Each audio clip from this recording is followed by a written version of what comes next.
All right, we're back again with another episode. Today we are, our guest is Ryan Dusha from Melrose High School, state champion head coach. Coach, thanks for joining us today. Hey, really appreciate it. I look forward to hearing these all week. I actually, I kind of hit the refresh page all the time and say, who's Brett got on this week? So it's really cool to that you asked me to be on this, and it's a great thing you're doing for the state.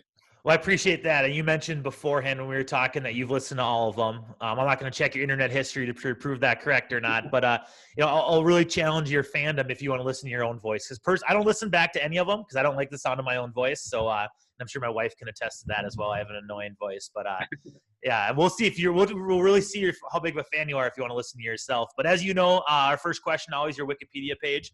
So, Coach, tell us where you're from, where you played, and then what led your coaching career to Melrose.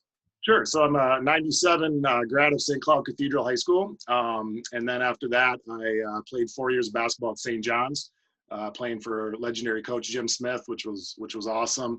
And then after St. John's, got a job at Melrose right away. And I was 2 years as the ninth grade coach under Daryl OJ, who was a Hall of Fame basketball coach and was a coach for 28 years in Melrose. And then after 2 years, I got the head job, and I've been the head coach now. I just finished my 17th year as the head coach. And so, and then part of that time, Daryl OJ actually came back and was my assistant for about 7 years. So that was kind of cool that a Hall of Fame coach was able to come back and help out. So, yeah. So you played for Coach Smith at St. John's. What's one big thing you learned playing for him that you've transferred to your coaching?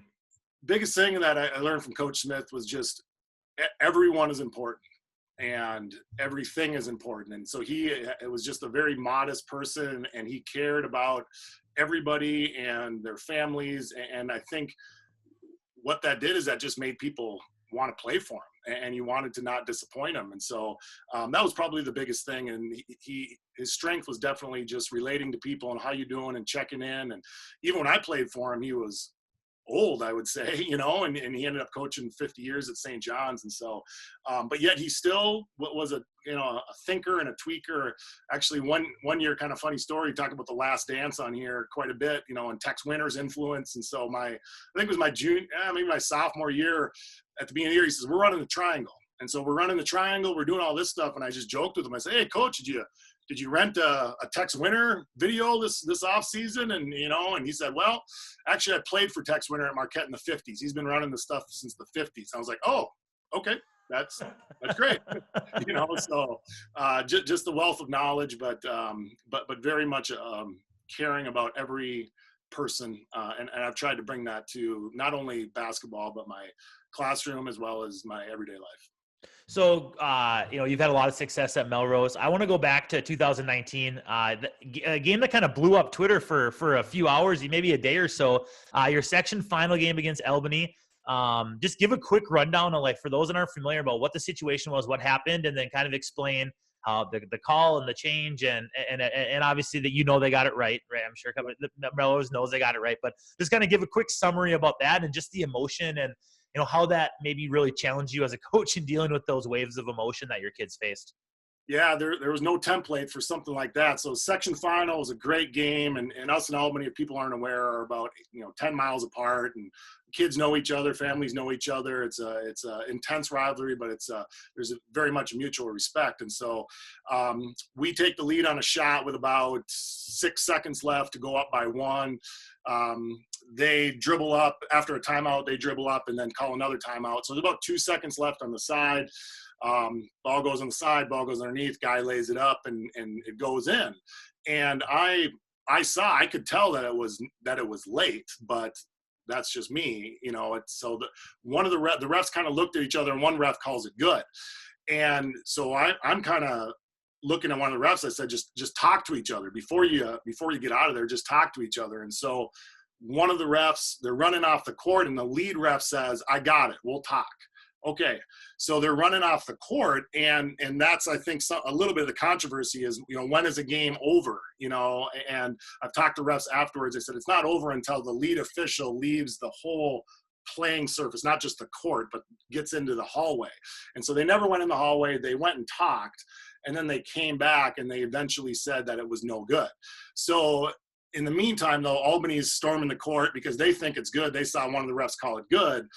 The lead official comes and says, "I am 100% certain that they did not get it, that he did not get it off." And of course, it was verified that it was after the fact. And then so then we celebrate, and it was such a euphoric moment because there was a little bit of chaos, and I think maybe part of the issue was, we have so much respect for Albany and their coaches and their fans and their players that we felt for them and had empathy for what they were going through and their range of emotions. And it was a very tough situation. I think it took away a little bit from the celebration from our standpoint, and we didn't really know how to handle it, but we just talked about trying to be very respectful. But on the other hand, they got the call right. And imagine if they would have counted it and then they saw the pictures that it was no good, imagine how we would have felt. And so, that was a kind of a crazy time, but it was, it's just when high school basketball, you just never know. When you put yourself in the arena, you just never know what might happen. Did you have to take an alternative route home, or and avoid 94, or how'd that go about? Yeah, it was kind of like we were, and of course, our locker rooms are right next to each other, so we're celebrating. But when we get in the common area, we told them to just kind of be respectful until we get on the bus. And their bus is right by our bus, and we all kind of walk out together. And it was more somber. It's just wait until we go. And thankfully, getting through St. Cloud, you don't exactly go next to each other the whole time. So, have a little bit of exhale not being next to them, and it was great. It was just a tough ending, and the refs got it right, and I'm sure that, they're humans, and they looked at that in a teaching point and things they could have done better. But it was there's no template for how that works either. 2015, you guys won the state championship. I think the first time since like the 70s. I think there's a couple in my quick little research. We're both social studies guys, so I did a little research, and I think it's 70 and 74, something like that. So talk about, I think it was a 41-year deal since your last state championship. Talk about what that was like. I mean, you guys were a 5 seed. I remember you guys had a big upset in the semifinal game that I was at against the one seed. Was that St. Clair Lutheran or Prep? Yep, St. Clair Lutheran. Yep. And just talk about what that experience was like, winning the state championship, and then what that was like for the community. It was unbelievable. I mean, Melrose is a basketball community. I mean, there's no question about it. And I think the golden era of the 70s and Mark Oberding and all of that stuff. So we won the state championship in 1974 and then hadn't been back since. And not only have we not been back since, we had been to the section final 9 times. And so we were 0-9. And it was just kind of that monkey on your back, off your back type thing. And so when we won the section final, it was pretty euphoric, and the community just went crazy, and 17 fan buses going to our first game. I know you had mentioned that when you guys go to the state tournament, and that small town feel is so great. But what it did for our guys is we were playing with house money.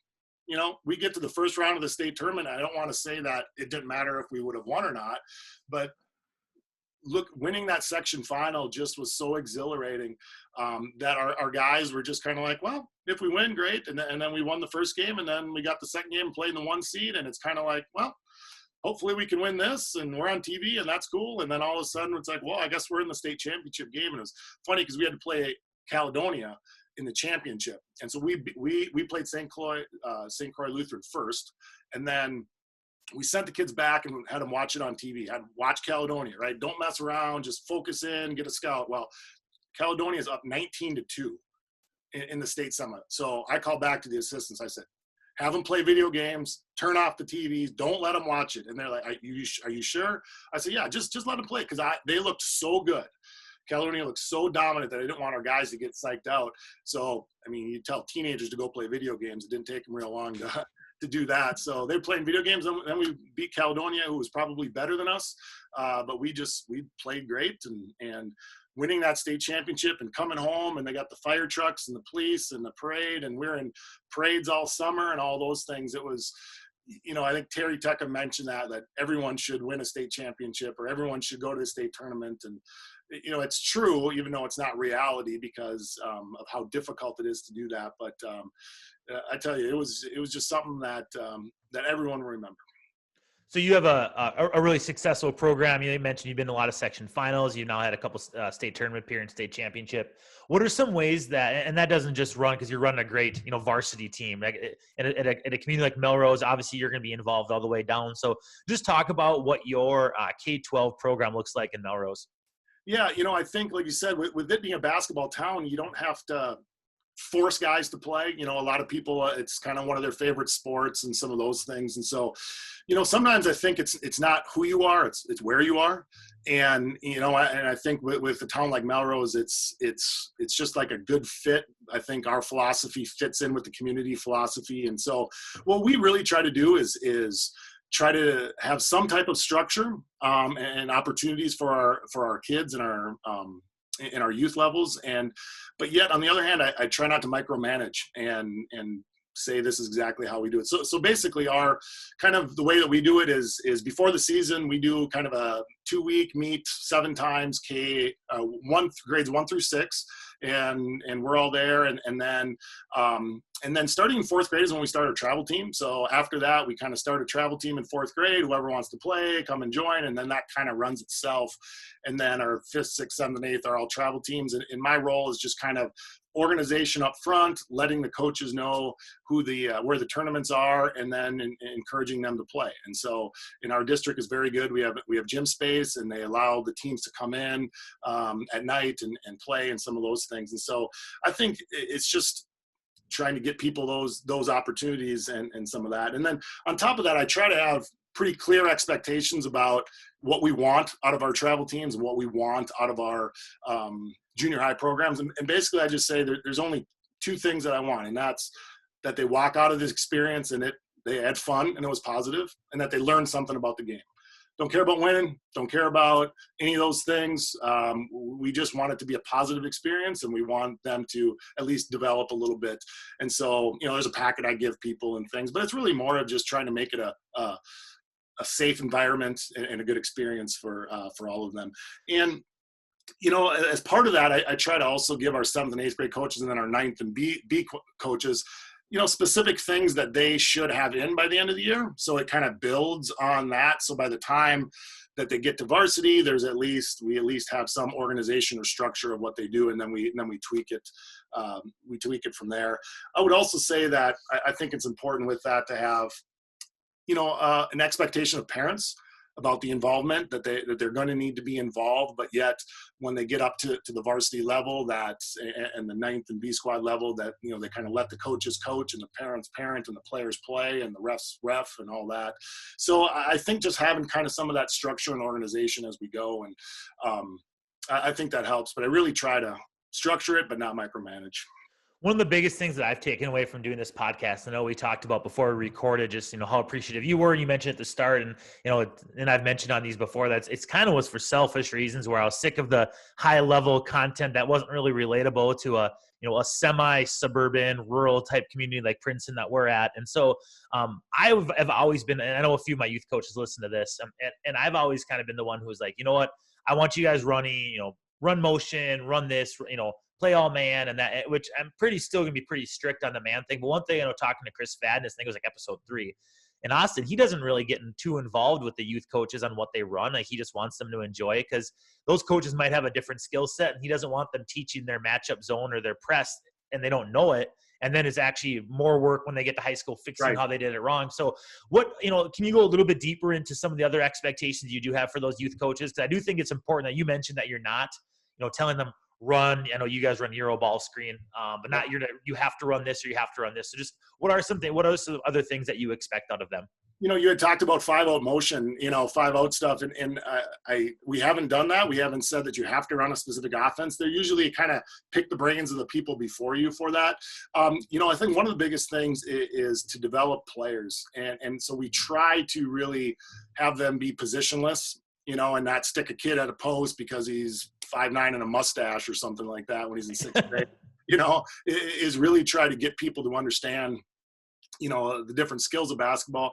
But I usually try to talk to our travel teams and our my son is kind of that age now, and I'm helping out with him, so I can kind of bounce around with some of the other teams. But one of the things we also try to talk about is just trying to be a good teammate. About what does that mean? And that's could be passing the ball, it could be setting a screen, but it's also understanding that people are at different levels, and that somebody's better than you and you're better than somebody else. And so to appreciate everyone's contribution to the team. And so I think all of that, maybe more than the skill development and more than the X and O development or anything, is just, we want you to play this year and we want you to play next year. And that is maybe more of the focus. And I think that's a little more of a program, is that I don't think our program is one of those that it's, wow, they run this so well, or they're just an X's and O's, or they're, look like they've been running this for 10 years. I think it's much more about people understanding their roles and people contributing to the overall success of the team. And I think we try to instill that at even the youngest ages. You look at a team like Perham with Dave Crespo's on, and they run the Euro ball screen. They look like they've ran it for 10 years because they have. And I think of the success that you've had at the two-way program in Melrose, doing it a little bit differently. And there's definitely, and that's the big thing that I think coaches need to be aware of, is like there's multiple ways to be successful. Just do what you do and trust what you want to do, and then just be bought in with that. And again, you're proof of that. Like, you're admitting that you don't look like the crispest offensive team, but you're developing players and you're building relationships. Is where I want to move on to the next part here. Is now let's talk more about your 9 through 12 program. I know you mentioned when we were texting that you do a good job of communication and building relationships with your guys.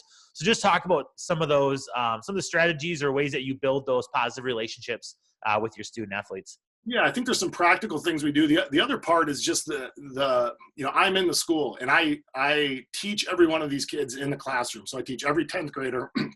So I have them for 175 days. And so I'm able to be their teacher first. In fact, many of them on the court call me Mr. Dusha as opposed to coach, just because that's what they're used to. So I think that helps. Our B squad coach is in the junior high. Our 9th grade coach is in the elementary. Our varsity assistant is a community guy that's all over, that everybody knows. And so I feel like we just have a lot more contact with our guys. And so that's part of it.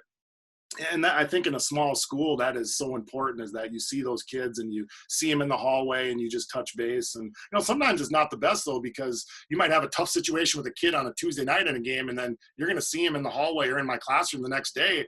And so it's, but I'd rather have that than not see them at all. So, that's one part. But the other part with the communication relationship is that, we feel that basketball is an extension of the classroom, that it's part of the educational system, that it's not just basketball. It's part of that. So when you look at it in that whole context, I think it's more than just what can this kid do for me in my program. It's more of what can I do for this person, and what can we do for this person. And so, some of the communication things that I think help us is, we do individual preseason meetings with all our guys the week before practice, and we ask them what they where they see themselves on the roster and what they see as their role and what they need to work on. So that's something we do before the season. After the season, usually we do it before the summer. Like, what are you going to work on? What are your plans for the summer? So I think just touching base with every one of those kids is, I think, good.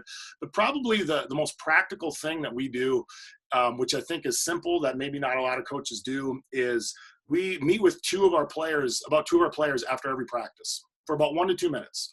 And we talk. Hey, how you doing? How you playing? Where you at? Any questions? And I think what that does is that is a guaranteed time for us to communicate. Because so many times you hear coaches say, my door is always open. My door is always, well, I'll talk to you about playing time anytime. But it's not easy for a kid to walk into a coach's office to say, we need to talk. But when they know they're going to have guaranteed time, then they're very willing to mention, hey, I'm kind of, why am I not playing as much? And we can have those conversations. And we do that 9 through 12. And so throughout the course of the year, we meet with those players 3 to 4 times individually. And they're only 2 to 3 minute meetings. And sometimes when we're lifting, we'll just talk to those players. And I think that people want to know where they stand, even if they don't agree with it. And so we are very clear, you're kind of behind these 2 guys, or you need to do these 3 things better, or whatever the case might be. Because as coaches, I think we naturally gravitate towards people that maybe our personalities match, or maybe even are better players. And so everybody's important. And so I don't want to just talk to those people, and a player feels like they're kind of on the outside. And so I think those communication things have really helped. I think they've offset some problems and some of those types of things. And I also think that as I get older, I try to ask more questions. Like kids that have bad body language or they're very emotional. In the past, maybe I would have said, don't do that. You got a better body language, figure it out, get out, all that stuff. And now I'm much more, why do you feel that way? How do you feel? What are the triggers? How can I help you? And so I think some of those relationship buildings where it's just, we care about them and it's not an act, we do, but we got to show it. It's one thing to say it, it's another thing to show it. So I think some of those practical things, preseason, postseason meetings, but those in-season meetings have helped. I'm gonna make some quick follow-ups. You don't need to respond too much to these, just because this is something that as a professional growth for me and my staff, we're talking about, try to find better ways to communicate throughout the season, preseason, postseason with guys, so that there's not the fear of the unknown of where they're staying in the program, so they can actually they can know where they're at and decide, okay, this is a program that I want to be a part of, or if I want to be part of this, so I need to do X, Y, Z to improve or move up the depth chart or whatever. So real quick, are parents involved in your pre and postseason meetings? They're not. No. So okay. So do you follow up with the parents at all via email or no? No, we do not. So we have a parent meeting at the beginning of the year, and we actually have a document that we have parents sign that say that they will not discuss playing time or X's and O's with us. And that's 9 through 12, and I have the support of the administration with that. And so now that I've done it for a while, people know that we are not going to talk about playing time ever with parents or X's and O's. We'll always talk about if there's other things going on or social emotional things or things. But, once you get into X's and O's, we're not going to do it. But we're always going to talk to the kids, always, 100%, for that. So the parents are not involved in those individual ones. But when we have the parent meeting, we kind of go through those expectations of where we're at.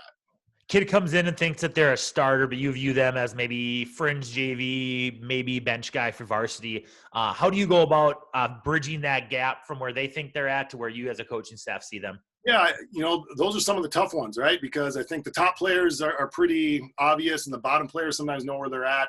And so I try to be very honest and say that even if you think that you're there, we don't.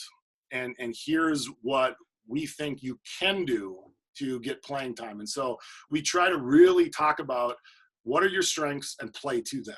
Don't try to do too much of the other things. Just play to your strengths. If you're a good shooter, shoot well. If you're a good rebounder, rebound well.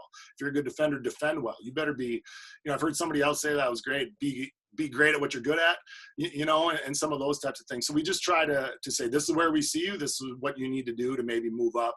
And because we don't want to, we don't want to BS anybody. We want to be very direct with that. And so if they feel that way and we don't, that's okay. But we're also the ones making the decision and not them. 8 years ago, 7 years ago now, this will be my 8th year as head coach. So however, whatever that math, again, we're social guys. I don't need to figure the math out there. But whenever I took over, I remember some coach it was, I don't remember who it was, mentioned your name and how well or clear the expectations are. You're kind of someone that to reach out to if you ever had questions about dealing with parents. And I want to talk a little bit more because I think that's something where young coaches, and I will admit I've fell victim to this as well. Maybe not victim to this, but I've been guilty of this where when you come over, you take over a program, you try to get really close with parents, and if it's youth association or whatever the case may be, and then all of a sudden it's like, their kid, the rubber meets the road, and their kid isn't where they want them to be, and it just doesn't work anymore. We'll leave it at that. And so talk more about, I want you to just dive a little bit more into what goes on at your preseason meeting and more so like advice to a first year head coach on, how to deal with parents want, at the end of the day, most parents are good and they want their kid to be successful and they're to support their parent, but just there's some that don't see things the same way coaches do. And so what would be some advice or ways when you're setting up that expectations for parents that you would give to any head coach, but especially someone who's just getting into it? Yeah, I think, one, by nature, I'm a little bit more of an introvert. And so I think that helps me. I'm not a person that wants the limelight or is out there. So I think that helps. But I do think you're right when you say about clear expectations. What we try to do with us is make them understand we're not going to talk about playing time. So we're not going to sit down and talk about why is this person not playing. And we're not going to talk about X's and O's. We make them sign that document. And so with that, I think some parents are maybe a little upset because, boy, they just want to say it. They just want to talk, but we're just not going to talk about it. And so at our parent meeting, I very flatly say, if it's in the middle of the season and your son is not playing and you think he should, here's the reason. The reason is that we as coaches have determined somebody else gives us a better chance to win. It's not because of his last name. It's not because of his brothers or his parents or anything, any other conspiracy theories that anybody wants to make up. That's the reason. And if you don't believe that, that's okay. But that's what it is from us, is that we're far enough along here. I don't care who the person is. I don't care what their background is. We're going to play who gives us the best chance to win, whether that's a freshman, a sophomore, if that's seniors. And so you can invent any reason that you want, but that's not the reason. And so, I try to be clear with that. And I don't want to be mean or dismissive of them, because we need parents, and our community is so good. Our parents are so supportive. And I've had very few incidents over the years. They have allowed us to coach. I'm not naive. Not everyone likes what we do, but I think they appreciate the honesty, and they appreciate that this is the way it is. And, we talk about those 4 roles in a game, right? A player, a ref, a coach, and a parent. Is that I'm not going to try to parent your kid, and I appreciate if you don't try to coach, and don't try to ref. We all try to ref a little bit, and all that. That players got to play, coaches got to coach, parent got to parent, all that type of stuff. And so I just try to be really clear with that, and blunt maybe, but I want to be clear about we're doing the best we can. And I also try to say that we put a lot of thought and time and effort into just saying who plays and how are we going to play. This isn't just, we're going to play Johnny today just because. We're there every day, and we also don't look at how much time to put in the summer. So someone did something all summer and somebody else didn't. Well, if the person that didn't do anything all summer is still better, we're going to play that person. It's just kind of the way it goes.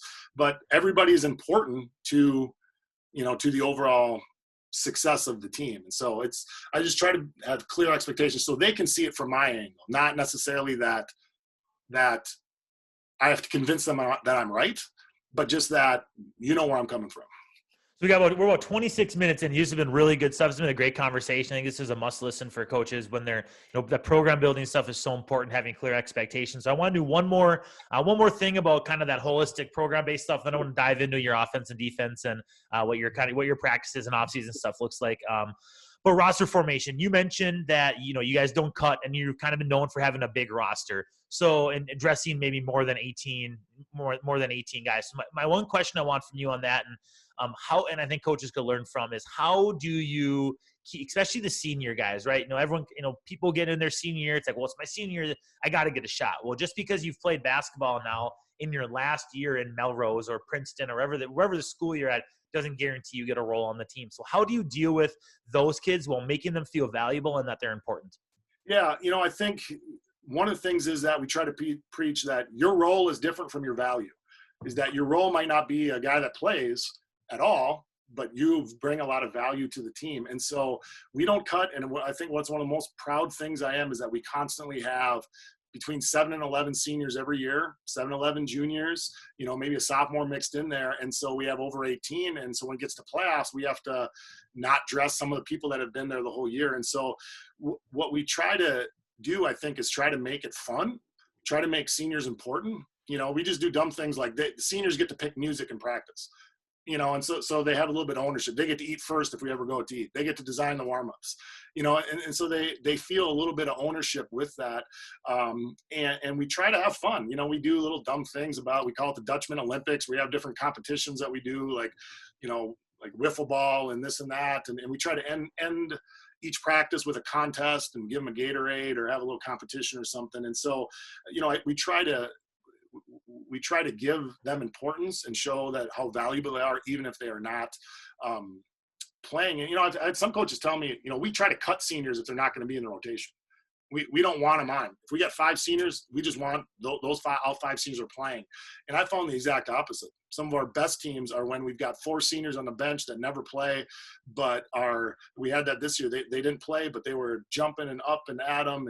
And that is a form of leadership. So we try to really preach that. We also have an analogy about a musical. We have a musical at school. You got main actors, you got background actors, and well, who's going to get more stage time in a musical? It's going to be the main actors. But you're going to notice if somebody in the background is not doing their role and not doing their part. Everyone's got to fit into this whole the whole performance, so to speak. And so for when we get to playoffs, what we have done is every senior dresses. So it's another one of your reward, is that even if you are the 22nd player, talent-wise, you are going to dress for the playoffs, then any sophomore or younger that is in the rotation would play, and then we just kind of go through the juniors. So the juniors maybe would been there all year, but maybe they don't get a playoff roster spot. Well, they're guaranteed as a senior to get one. And so that gives them a little bit of something to look forward to as well. So I'm very proud of that, and I think it can be done. You mentioned that you're not necessarily a team that's going to have the best X's and O's or look cleanest on the offensive end, but you guys have had a lot of success. So, you're obviously doing something right on offense and on defense. Let's start with offense because I'm more preferential to offense. So we'll start there. Talk about your guys' offensive philosophy for those that aren't familiar, and then some of your main teaching points within that. Sure. So we do not have one offense that we run all the time every year. When I first started, I'm like, that coach, we're going to run this and we're going to be so good at that and everyone's going to know it. And what I just realized is that, obviously teams change. And so what we try to do is this is kind of our philosophy. From 7th grade on up, we run Euro ball screen. So our 7th graders run it, 8th graders, 9th graders, 10th graders. Everybody knows how to run it. There's a structure there. There's a system.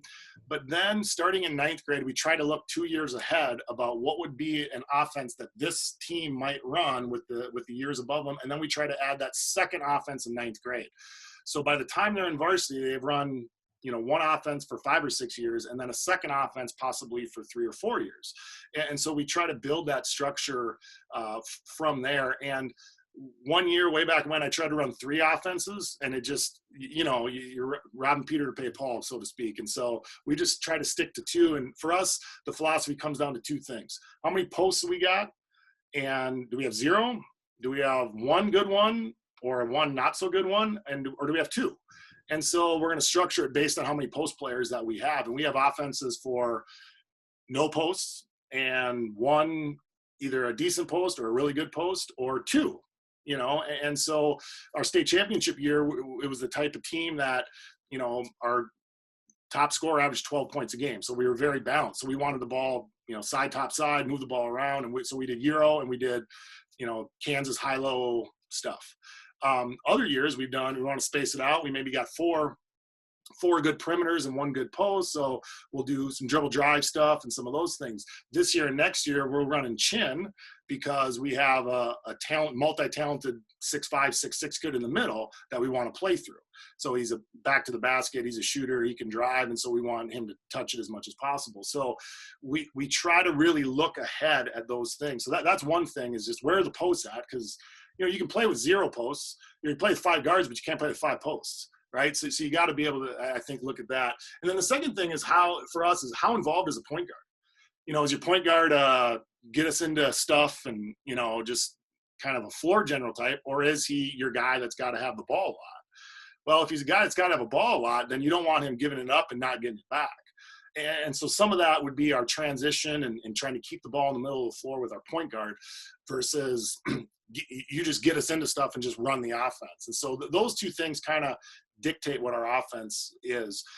And then the other thing would just be, what are you good at? Don't try to do too much. Just try to keep it really, really simple with, if you're a shooter, well, then you probably should just be looking to where you can get shots and some of those things. What about transition?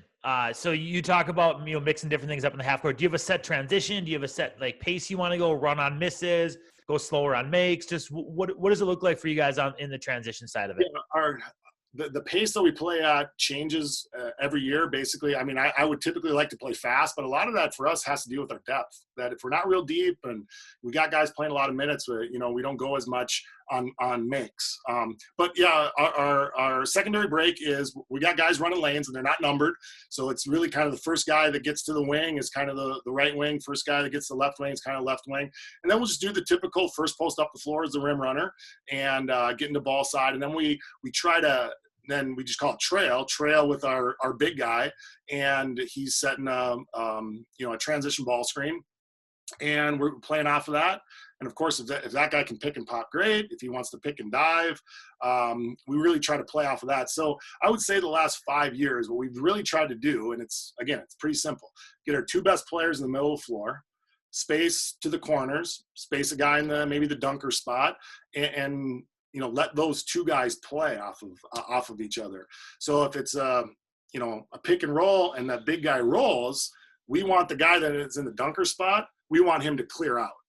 and let him work in the middle of the floor. And so we really just try to, play off of some of those guys with what we're doing. And then we have the possibility this year and last year of our center bringing the ball up and then running the point guard as the drag screen. So inverting that screen and be able to play off of that. And it's amazing. I know you run some of that open ball screen stuff, how much you can get of just coming downhill and kicking out for a three, of just making two guys guard the ball, and good things tend to happen. So, Mr. Minnesota basketball Twitter and John Carrier was he put out a Jay Wright quote from the last couple of days that he said that they want to shoot a quick three in transition, they can get it. And you're right. I think that where coaches, I think, can get into trouble a little bit, right? And if there's coaches want to slow things down and be set heavy, like Joe Berger's had success at Edina running 35 sets. And I kind of gave him a little smirk on Twitter today when he posted one of them, and I asked about the other 34. Little plug for my Twitter, my Twitter humor there that my wife doesn't find funny at all. But it's if you can get an open shot, I think too many coaches get stuck thinking, we can always get that shot, but can you? Because even I found like some of our, every year we've had, we kind of went down, the last 3 years maybe in talent, but I think our execution has gone up in the last 2 years, in the sense that when you have guys that maybe aren't as talented, we had like 4 guys from our team that went to state 2 years ago that are playing college basketball this year. We only, we have 2 seniors that are going to play college next year, so 2 still good teams, but we were able to. Hey, we're not as talented, so we even need to play even faster now, right? Because we maybe don't have as good of passers or as good as ball handlers across the board 1 through 8 than we did the year before. So, that's why our points per game went up almost 10 points per game from one year to the next, because we're like, crap, we got to shoot a quick shot, because if we get an open three, let's fire that thing up with confidence, and I don't want you thinking, and I just want getting that shot up. So I think that's I like that you mentioned that as well. Go ahead. Transition D is sometimes is under taught, and kids are not as good at getting back and playing out of a back pedal. And so I think, if you can take advantage of poor transition D and getting a shot, I mean, we talk about discipline. Well, discipline isn't passing it 30 times and waiting for a layup, right? Discipline could be throwing it, one pass and shooting a wide open three, because that's what we want you to do. So let's go to the defensive side of it. Now, you mentioned, you're a pack line guy, so I'm not. We're a switch aggressive half-court team. So what I want you to do is sell me, and I'm not. So my assistant's listening. We're not switching, but I want you to try to sell me on why pack line is the way to go. And we're mixing up. We've had other pack line coaches. Josh Ortman, Buffalo is a good buddy of mine. I joke a lot about their defense philosophy. They've always beaten us whenever we played them. So good, hats off to them. But I want you to sell me why pack line is the way to go. Well, first of all, if you can use your clout now as a podcast star and get a block pass, that would be great for a pack line. So, my first probably 6-7 years, we were on the line, up the line, deny. We never switched. We were getting through stuff. We were just having tough. And, we went through a stretch where we had not as athletic guys. And so part of our philosophy always is, how do we win in March? And how can we get our guys fresh in March? And how can we beat good teams in March? And so we switched to the pack line as a way to be able to, if we're not as good, not as talented, maybe not as long, not as quick, of getting in that pack line. So we went to that as a way to just try to keep things in front of us, contest shots. We switched more out of it. And part of it was I didn't like how we were playing the post before. So we just went to, playing top side in the post. Well, if you play top side in the post, it's tough to force baseline, and so then, am I really going to force middle? That was tough. Am I really going to force middle? And so then, because that's where the help is, and so on. So we like that, just from trying to just keep teams in front of you. And now the tough thing is, the ball's going to move, the ball's going to zing, and you've got to be able to deal with that. So it's not great when you're losing. Of course, we have different things, packages to up tempo. The other part that I really liked is, and I'm sure you guys teach it, the help and recover, right? You help and then you recover. Well, in pack line, your position is your help. Theoretically, there's no help. Your help side is there. You should be active in the gap. You should be there. And so I like the fact that I didn't feel like we had to help and recover. We just had to talk about recovery. And so it just seemed to be a little bit more of a, I don't want to say passive, but a little bit more safe play. And I think that has helped us throughout the years to be able to beat teams that maybe we weren't as good as, but we just tried to slow it down a little bit. And there's different variations of pack line. So I want to ask, are you guys in help side, are you 1 foot or 2 foot in the lane in help? So we should be 1 foot. We try to not be as far over, because theoretically, you're forcing middle, you're not giving up baseline, you're funneling to that. So you're theoretically not as there, but we still talk about midline, because I feel like sometimes when we first started and say, well, just straddle that backside lane line, they really didn't even get there. So now we try to say, get to the midline with, if they don't quite get there, that's okay. What about your closeouts? Are you guys aggressive on your closeouts? Are you pretty much, the traditional pack of, light closeout, hand up, give a lightly contested 3, or are you guys pressuring the ball? We're trying to get on, pressure the ball. We're a double 2-hand, high hand closeout, and I've gone back and forth about, should we do 1 hand, should we do 2, but we're 2-hand, trying to really get out and contest the 3. And then of course that's just scouting, right? If a guy's corver, we call him a corver, then you just got to run him off the line for that. But yeah, that is a difficult thing, because, I presented at the clinic this year, and one of the questions I asked was, would you rather contain the ball with limited ball pressure, or pressure the ball and give up penetration? And I asked people to raise their hands, and it was 50-50, and so I would rather probably contain the ball, than pressure it and give up penetration. How much of your scouting report, you mentioned the Corver type stuff, how much do you adjust your pack line based on the personnel? That's always the one thing that I've noticed from pack line teams, is I do think it lends to allow you to mix things up a little bit more with your scouts. Like when we're switching, we just know, like, this dude, we're not going to make our guys memorize all 8 guys in their rotation and what they do. So we know we might give up on some, oh crap, that guy was a really good shooter, I should have gotten out more. But do you find that you're able to do a little bit more with your scouting reports since you switched to pack? Yes and no. I think no matter what we played on defense, just by my very nature, I would keep the scouting reports extremely simple. I've seen other coaches' scouting reports, and I'm amazed. I am just blown away, because to me, that's great for the coach, and maybe that's what they need. But it's not what I know, it's what they can learn. And so our guys are just, we try to just keep it as simple as possible. We play everyone either straight up, we play them as a rondo, or play them as a corver, and so that's it. Just know what you're doing on those guys. So sometimes we go over the top of ball screens, but once in a while we say, let's just go underneath him. And it's kind of weird because we never practice it, but we'll go underneath that. So I think it's not so much of the pack line as it is just, let's just try to keep it as simple as possible with what we're doing. But you're right.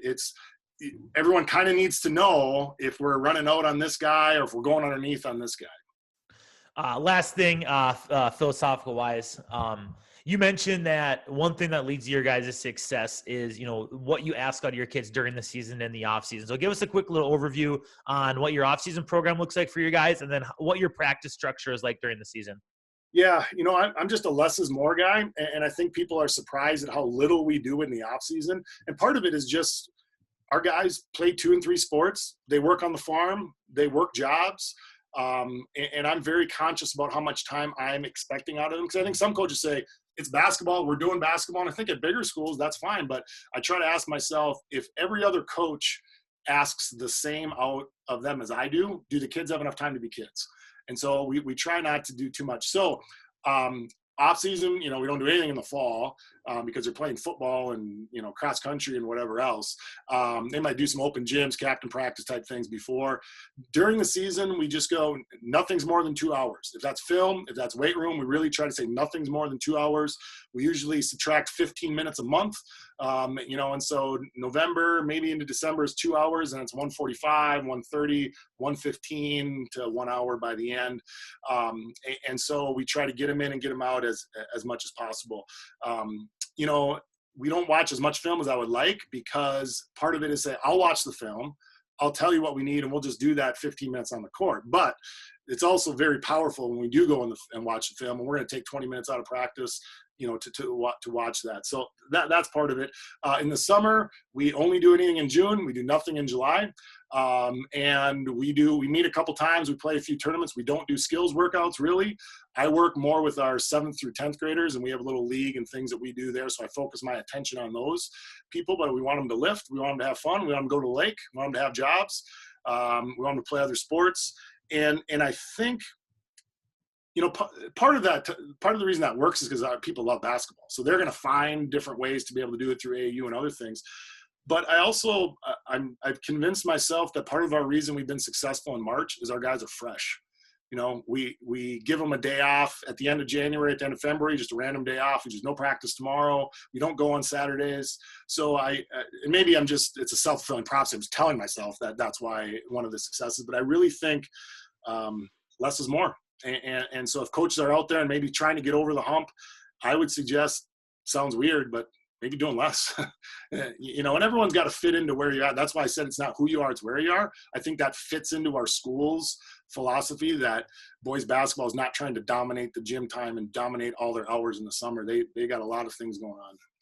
No, I'm with you right there. We, 2 hours is definitely our cap with anything. We even, maybe more go to the 145, 150 side even early in the year. Cause like you said, with today's game, kids are playing. You mentioned you're not doing summer stuff. I'm sure you got a half dozen kids at least that are playing on a Comets team or in an AAU team. Sure. So they're getting their work in. And so are you really going to, what you think you as a coach might gain in those extra 30 minutes on the court I always think there's an opportunity cost, and the kids are burnt out. And, we both live where kids are probably driving, or we both coach where kids are probably driving 15, 20 minutes home in some cases on the county roads. And do we really need to take them till it's, 6 o'clock on a school night where they're driving back, haven't eaten? And yeah, I love it, man.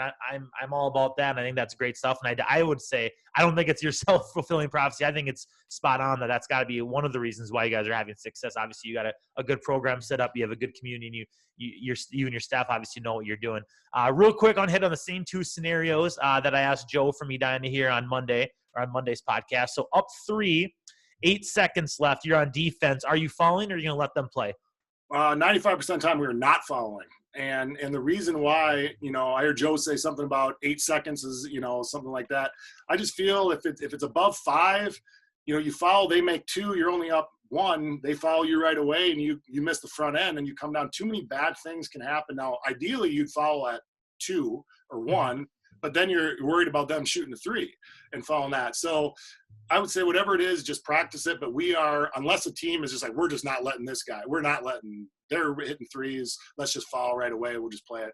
We're a play it out, just trust it, switch everything. I got a funny story on that. Sorry, I know if we're going long. No, we're fine. We're good. We're doing this scenario a couple years ago. It's very, very same scenario. I said, all right, we're just switching everything. Don't even go inside the 3-point line. Just stay outside. Just stay outside the 3-point line. Don't go. So one of our players is guarding a guy in the corner. The guy runs on the baseline to the other corner. And I watched the player. He didn't want to go inside the 3, so he starts tiptoeing outside the 3-point line. They swing the ball, and I was like, what are you doing? He said, well, you told me not to go inside the 3. I'm like, well, true. But if your guy runs across the baseline, you can go with them, So it was it was a great teaching. It was a great teaching moment for everybody for that. But no, we are play it out, make them hit a shot. Down 1, 20 seconds left. You have the ball. How quick do you want to get your shot to give yourself a chance at offense, a rebound, or a fall and come back again for a 3?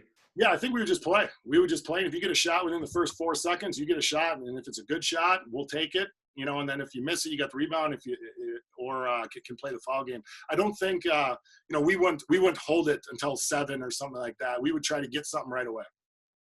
Coach, I appreciate it. Anything else you want to share? No, I just again, thank you for doing this. This is awesome. We really appreciate everything you're doing. Well, I appreciate you coming on here, taking time. I know you had a busy day with some youth baseball, over in Stearns County, which I know is no joke from my amateur baseball days. Baseball is a big deal over there. So I appreciate you making time tonight, Coach, and best of luck and stay safe. And we'll see you soon. All right, thanks, Brett.